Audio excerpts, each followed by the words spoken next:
So kind with his time to join us, Jason Hehir, the director of The Last Dance, episodes 5 and 6. And Jason, welcome back to the show. One thing Dave and I were just talking about, and it's a sense of weird reality. Every week when we watch the show, someone in the episode, I'll be reminded, that is no longer with us, sadly. And it may not be as high profile as David Stern or Kobe Bryant that we saw in last night's, but Jack Haley of the Bulls or Anthony Mason or some others. When I was watching that last night and seeing the Kobe part, how much of this do you wish that Kobe was able to actually watch right now? Because I was thinking of that when I was watching it. You know, it didn't even occur to me how much he would have enjoyed this.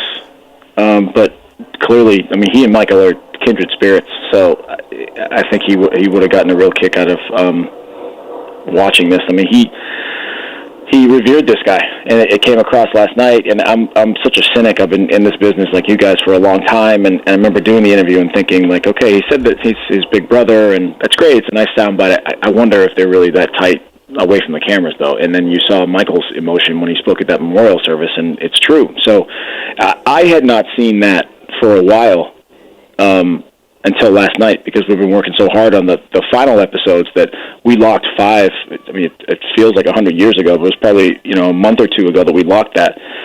So to see that on my TV, I will never wrap my head around the fact that Kobe Bryant is gone. It doesn't make sense. It never will. So it's who's getting a lot of attention on Twitter and the internet these days is Michael's security guard. John Michael Wozniak is the guy's name. The guy with the perm, the white perm. He passed away recently. All of those security guards have passed away very recently. So and then you're right, like the Kobe thing hit hard enough, and then David Stern in that same segment presents Michael with the MVP trophy. And these are guys who they feel immortal. David Stern has been a staple of sports leadership my entire life that I've known sports. I've known him as either commissioner or commissioner emeritus. He's kind of like the godfather of basketball. So for these guys to be gone, it's just all the more poignant. Jason Hehir joining us, and sorry if you guys heard the helicopter fly over my house just now.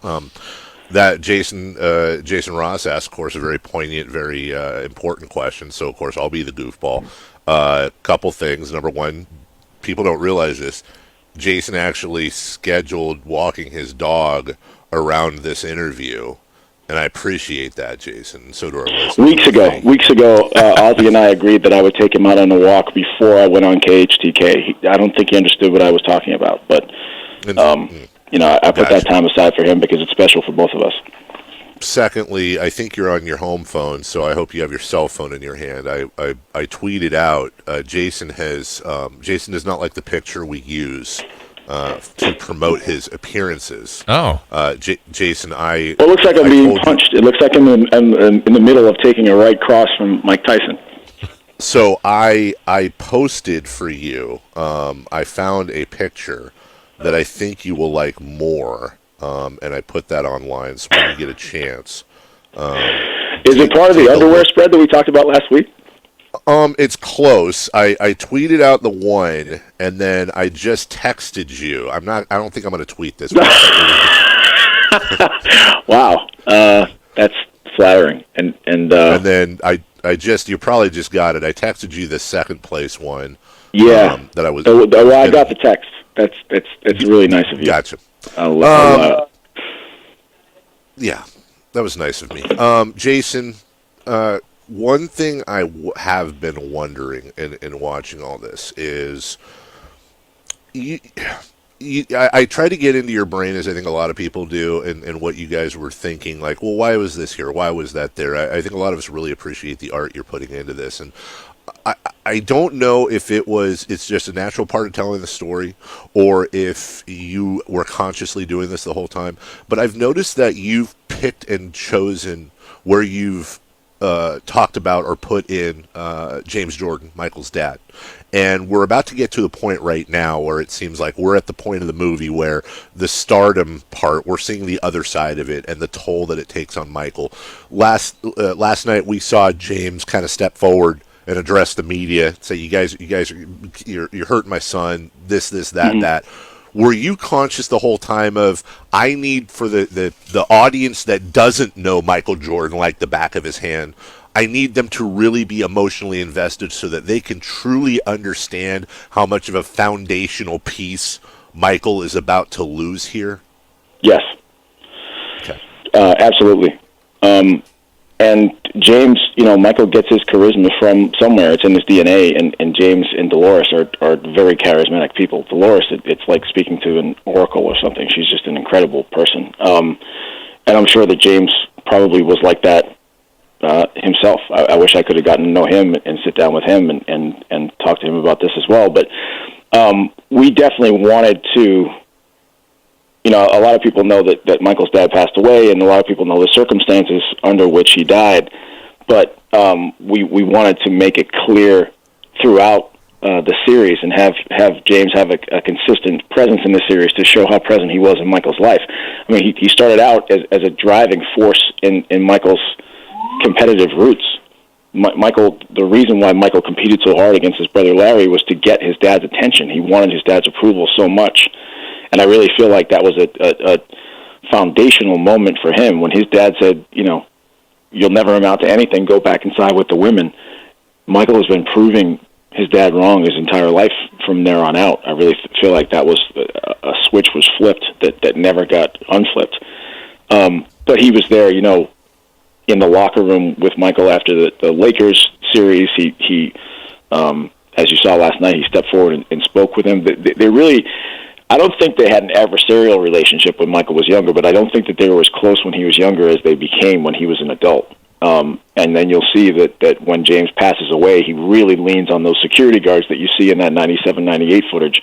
Most of them are older gentlemen, and there's one in particular, Gus Lett was his name.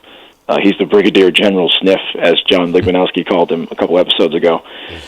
He was really a paternal figure for Michael, and those guys reminded him of his dad. He says it. He needed someone to replace that figure in his life. His dad was a fixture everywhere they went. His dad was with them on the road, and he was a friend of his. He would hang out because Michael couldn't leave the hotel room, so he would hang out with his dad and the security guards and watch movies and play cards and smoke cigars and just be friends. So his dad was much more of a friend to him in his adult years. So I really wanted to, as much as we could, establish James as a fixture in his life. I wish we could have spent more time talking about that relationship, but we were limited to 50 minutes per episode. Talking with Jason Hehir, the director of The Last Dance. Episodes 5 and 6 aired last night, and a couple of the things you featured there, Jason, was, one, the gambling issues and really kind of the lack of activism. There wasn't much shine ever really taken off Jordan, but of those two, which, if any, did that? Did anything take away from Jordan's legacy, that lack of activism or gambling? Well, you're as qualified to answer that question as I am. I certainly was interested in speaking to him about it, and when I first was starting out with this project, and if people asked me what I was working on, and I would tell them what this project was going to be, this is years ago, that's always the first thing that came up. Oh, you're not going to talk about the gambling. You're going to talk about his secret suspension from David Stern. Wasn't he responsible for his dad's death, and so on? So that seems to be something that follows him around. And when we started the process, I said to him and to his closest advisors that I really feel like this is an opportunity to put these rumors to bed. That my goal is for after this series, if you watch this series and you still believe those rumors, then you want to believe them. And there's no, as David Stern says in the next episode, I can bang my fist on the table. I don't know how to tell you, but it's not true. It's not true that he was suspended by David Stern. It's not true that he was responsible in any way for his father's murder. It's actually deplorable that people would accuse him of that. And you'll see some of the shoddiest journalism, the most irresponsible journalism in the next episode, with people saying that Michael Jordan owes us an explanation for what happened to his dad. Michael Jordan doesn't owe you anything. His dad was murdered, and it was his father, and it was one of his best friends. And he was murdered, and now he owes you an explanation because you think there may be... No. So I was eager to give him an opportunity to put some of those rumors to bed. It's a difficult subject to broach, certainly, because it's tough to talk to anyone about, the death of a loved one. And then to talk to someone about the violent death of a loved one is even worse. And then to talk to them about how there were accusations that they were responsible is a nightmare on a different level to go through. So as far as his legacy, I certainly hope that this documentary sheds a new light on the kind of guy he is. I'm not here to advocate for Michael Jordan. He doesn't need me to advocate for him, but I hope that this makes him a little bit more three-dimensional than he was before this started. The director of The Last Dance, Jason Hehir, joining us, and piggybacking on that and a little bit of what you said last week. You were talking about notes from Michael or his camp, and how you would actually tell the guy the doc is about, well, actually this goes here because of this or that, and the amount of cojones it took. But I think it's so fascinating, Jason, going into this documentary. You've done cool stuff before, but this is the coolest. You're dealing with Michael Jordan and a camp that for 30 years now plus, every single thing they're involved in. First off, they get to pick and choose whatever they want to do. Then when they get involved, they've got to have complete control, because who's going to tell Michael Jordan or anybody from his camp no? They're just so happy to have Michael Jordan's involvement that they get to call all that. You have a group of people that call every shot all the time in any project, and you have this job going in where you have to, not in a bad way, but you have to stand up as the artist and say, this is this, and this is this. What do you tell yourself? What did you tell yourself going into to kind of get the backbone up to understand that, you know what, I'm going to have some tough conversations, and I'm going to have to push back on people that never get pushed back on? How difficult was that? It was the biggest challenge of the project, because remember, it's not just Michael's team. You also have the NBA and Netflix and ESPN, and they're all, varying degrees of multi-billion-dollar entities who are not used to hearing no. So sometimes they were getting pushback from me, and sometimes they were getting pushback from each other. Everybody in that room every week had an idea for what this doc should be, and it was Sisyphus pushing the rock up the hill. Sometimes you get everybody on board except for one person who ranked high in one of the entities and said, I don't want it that way, I want it this way. And sometimes there were a lot of battles that I lost, and a lot of those battles that I lost, they were right. There are, Curtis Polk is Michael's business partner and one of his closest friends and closest advisors. He became a producer in the process of this. I have tremendous respect for him, because he would call me and he'd say, I'm on my phone now, I'm watching the rough cut on my iPad, and I brought my laptop over and I'm playing this song underneath. We had a whole score that our composer did. He said, I'm using this cut instead of this cut underneath this, and I think it works, and I think the user. It was always mutual respect. But there's going to be, there's going to be some brawls, because people are so fiercely invested in making this thing as good as it can be. So my attitude, more often than not, was we can lose this battle to win the war. And that's what you saw with some of the musical choices, and I'm glad that we got to keep in as much hip-hop and as much of that as possible, because I feel like it's resonating with people, and that was there were very few hills I was willing to die on, but that was one of them. But it was really the biggest lesson I've learned in this entire process, and I've never been great at it, and I'm still not great at it, but I'm a little bit better than I was 4 years ago, is diplomacy and, give and take and how to negotiate with people, because it's not 1 + 1 is not 2 when you're talking about creative stuff. It's very subjective, and one person might think something is garbage and the other person thinks it's brilliant. So it was difficult, but you're right, they're not used to hearing no, and it's not like I had the power to say no.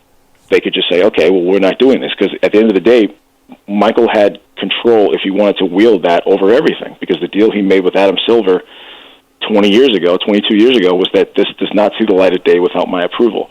He had the right to take out anything that he wanted to take out, and they really could have defanged this thing terribly. But not only did they not do that, then you have ESPN stepping up and saying, we're going to air an unedited version of this, which I wouldn't have even thought to ask for that, because there's so many F-bombs and so much language in this thing that I just figured they're a Disney company. You know, they barely even allow cigars. They want to take the cigar shot out because Disney doesn't allow, smoking on camera. There are little things like that at the outset. So I give everybody a tremendous amount of credit for the amount of acquiescing that people did at various stages of this thing, and for it to be received the way that it is now. That's a credit to every single person on the team.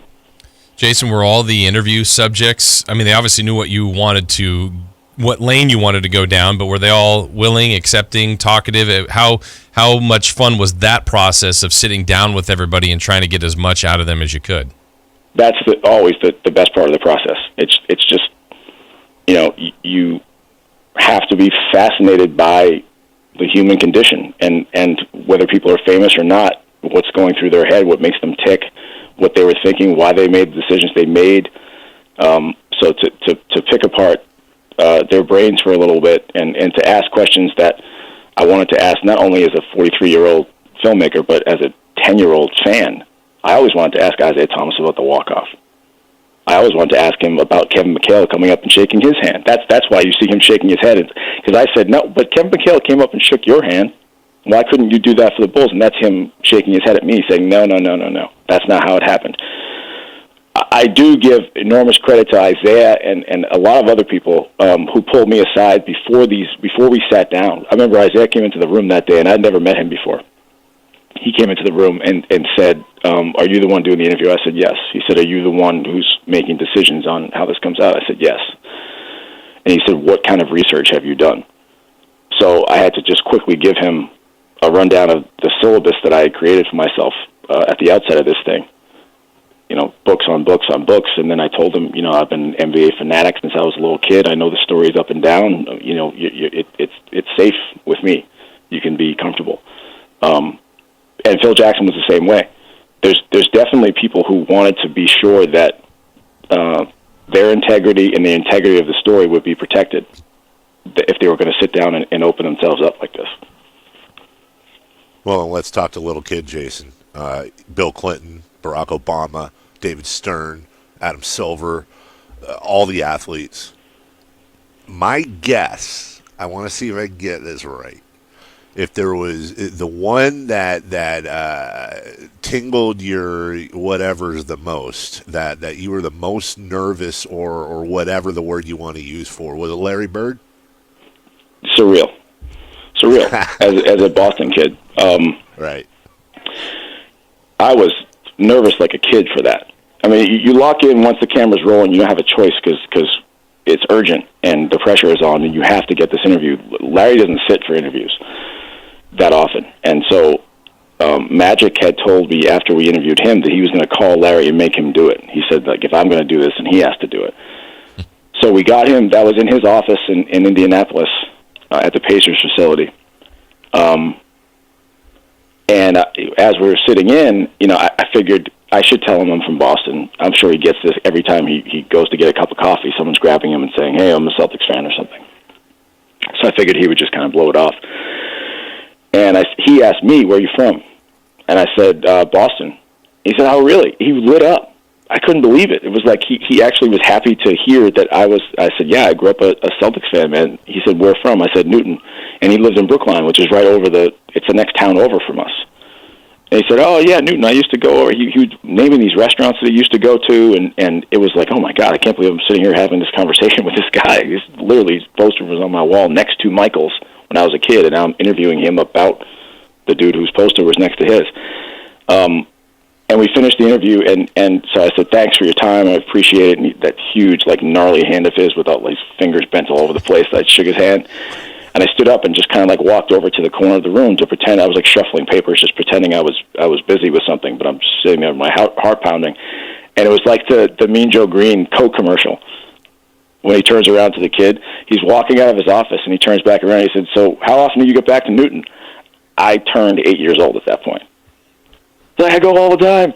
I see my family. We love you. You're the best. It's just, that's not what I said, but inside I'm thinking like, oh my God, Larry Bird just turned around and asked me about my hometown. So yeah, you're absolutely right that there are certain interviews that struck a different chord, and that was definitely one of them. That is so awesome. Yeah, we're up against it. I'm thinking, Jason, when you watched last night, 5 and 6, are you watching as we are, or can you even look at it that way? Are you still looking at, should I put that there? Can you relax and just watch this and enjoy it when it's airing? Mostly. There's little things that I think of, like, why did we do that? Or we should have used a different kind of music here, or that. I'll tell you specifically last night that the first Barack Obama soundbite, we originally had that after Roy Johnson introduces the notion of the Harvey Gantt Republicans Buy Sneakers 2 story. And then Barack Obama said, for prominent African Americans, it's expected that you're supposed to toe the line and behave a certain way. I forget, this is one of those battles that I agreed to lose, but somehow I had said, someone wanted to put Barack Obama first. And last night I thought it was a screw-up because I forgot we made that change. And I said, well, where's Roy Johnson? He has to... So little things like that, yeah, it's tough to work in the sausage factory and then see the sausage and know how it's made. But I also, if I'm watching with someone, I can watch it through their eyes. And my girlfriend has seen a lot of parts of these things, but she hasn't seen them in total, and certainly not the finished versions of them. And I'm sitting there watching with her, so it's fun to just kind of see them, to watch these episodes through someone else's eyes. And then, of course, I'll check Twitter during the commercials, and you can see what people are responding to. So it's really fun, man.